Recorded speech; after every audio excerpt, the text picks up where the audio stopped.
Welcome to vTalkInsight, Risk Sentiment Daily for March 3rd, 2026. A sudden escalation in the Middle East and an acute energy shock are testing how durable this cycle's risk appetite really is. Let's unpack how today's defensive but still two-way tone is playing out across equities, rates, credit, and commodities. Across global assets, today's risk tone is best described as defensive and volatile rather than outright panicked. The Middle East conflict and energy shock have clearly pushed investors toward caution, yet headline U.S. equity indices are not capitulating, with the S&P 500 closing roughly flat and the Nasdaq modestly higher. Under the surface, though, there is a visible shift away from broad beta toward more defensive and energy-linked exposures, consistent with a market that is worried but still functioning. In Europe, the picture is more clearly risk-off, with broad equity weakness outside energy and defense and travel, leisure, luxury, and banks under pressure as Middle East disruptions hit earnings visibility. Safe haven demand is evident in a stronger U.S. dollar and higher gold prices, even as Treasury moves are more mixed, reflecting the tug-of-war between flight to safety and rising inflation fears. Volatility has risen, with bond market swings outpacing relatively modest equity declines, underscoring how the shock is being transmitted primarily through rates and energy rather than a classic equity crash. Compared with late last week, when markets were already uneasy about potential Gulf supply disruption and private credit stress, today's landscape features an actual kinetic conflict layered onto existing worries. However, options markets show investors came into this event well hedged, with near-record bearish positioning in major equity exchange-traded funds and strong demand for oil upside, which helps explain why the initial equity reaction has been contained. Overall, sentiment is cautious and volatility-led, with investors rotating and recalibrating rather than rushing for the exits, setting the stage for the Middle East conflict and energy shock to be the dominant driver in the near term. The core bearish driver today is the Middle East conflict and energy shock, centered on effective closure of the Strait of Hormuz and direct U.S.-Iran confrontation. U.S.-led strikes on Iran, rapid retaliation with missiles and drones, and the involvement of multiple regional partners have turned a tense standoff into a widening regional conflict. Tanker traffic through the strait has nearly halted, insurers are withdrawing war risk coverage, and about one-fifth of global oil and liquefied natural gas flows are at risk of delay or interruption. On top of that, Qatari liquefied natural gas production has been halted, European gas prices have surged as much as 50%, and crude is trading near four-year highs after intraday spikes of up to 13%. Airspace closures and airport shutdowns across the Gulf, along with rerouted shipping and stranded passengers, are disrupting trade, tourism, and logistics, raising the risk that what began as a security issue morphs into a broader economic shock. Analysts warn that a prolonged closure, or a harder blockade with more infrastructure damage, could push crude above $100 and materially increase global recession risk, making the conflict's duration and intensity key variables for portfolios. The second major bearish driver is rising inflation and delayed rate cuts as the energy shock feeds through to prices and policy expectations. Brent crude has jumped around 8% on the day, European gas futures are up roughly 20 to 23%, and some gas benchmarks have seen moves closer to 50%, embedding a fresh security premium into energy. In the U.S., the ISM Prices Paid Index has surged to its highest level since mid-2022, while rising raw material costs and tariffs reinforce the sense that disinflation progress is stalling. Rates markets have reacted quickly. U.S. Treasury yields have logged their largest one-day gains in months, with 10-year yields back above 4%, and bond volatility now exceeds that of equities. Markets have pushed expectations for the first Federal Reserve cut out to July at the earliest, and are now pricing fewer cuts for 2026, while UK gilt markets have sharply repriced the odds of a near-term Bank of England move. With higher energy acting like a tax on consumers and businesses, the risk is a stagflationary mix of weaker growth and stickier inflation, a backdrop that challenges duration-heavy exposures and complicates central bank reaction functions. The third bearish driver is the combination of elevated valuations and growing credit fragility, which leaves little margin for error as macro risks build. S&P 500 forward price-to-earnings ratios have fallen from peak levels near 30 times, but still sit around 25 times, well above the long-term average near 19, suggesting further downside may be needed before valuations look compelling if uncertainty persists. Sentiment toward high-profile themes such as artificial intelligence has cooled, with net optimism on AI-related equities sliding to levels last seen around Thanksgiving, while institutional passive equity funds are seeing outflows as both retail and professional capital step back.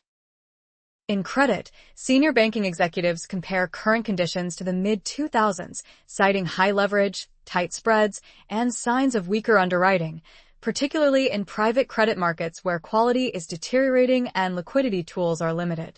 Loans trading above par have dropped sharply, especially in tech and software, and there is growing concern that stress in private vehicles could spill into public markets as investors de-risk in the most liquid assets first.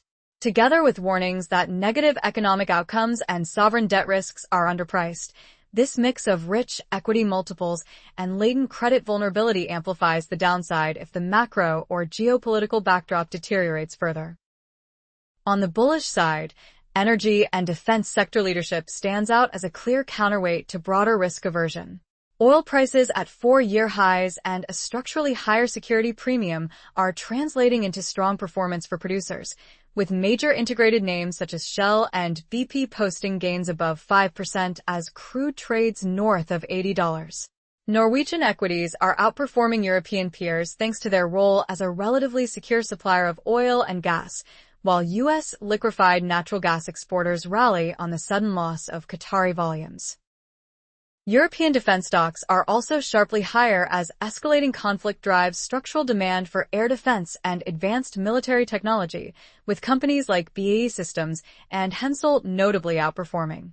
Shipping groups, including global container lines, are finding that higher freight rates from rerouted traffic can offset operational frictions, supporting earnings even amid regional disruption.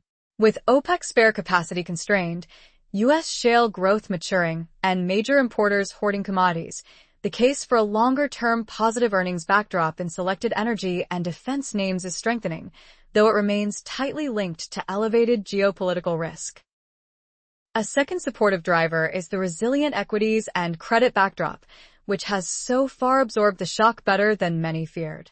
Despite dramatic headlines, U.S. equities closed the day largely unchanged, with the S&P 500 flat and the Nasdaq slightly higher, and on a year-to-date basis the S&P is roughly flat while the equal weight index is up around 6%. Market breadth and trading volumes have reached record highs, reinforcing the idea that the underlying bull trend remains intact even as leadership rotates away from rate-sensitive growth toward energy, defense, and more value-oriented sectors. Credit markets also look surprisingly steady given the macro backdrop, with record inflows, strong issuance, and high secondary trading volumes pointing to robust demand for yield.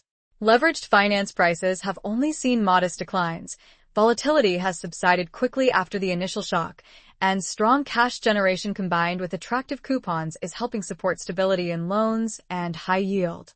This resilience does not eliminate downside risk, especially if private credit stress intensifies, but it does suggest that many institutional investors view the current environment as a late-cycle challenge rather than the onset of a systemic credit event. The third bullish driver is that volatility is still seen by many as a potential buying opportunity, provided the conflict remains contained. Several strategists argue that, historically, large geopolitical shocks often lead to equity weakness into the event, but rebounds once hostilities are fully priced, with some even suggesting March could be an up month for stocks. There is a view that, unless crude sustains levels well above $100, the longer-term bull market need not be derailed, and that current weakness is more about valuation and positioning adjustments than a collapse in earnings power.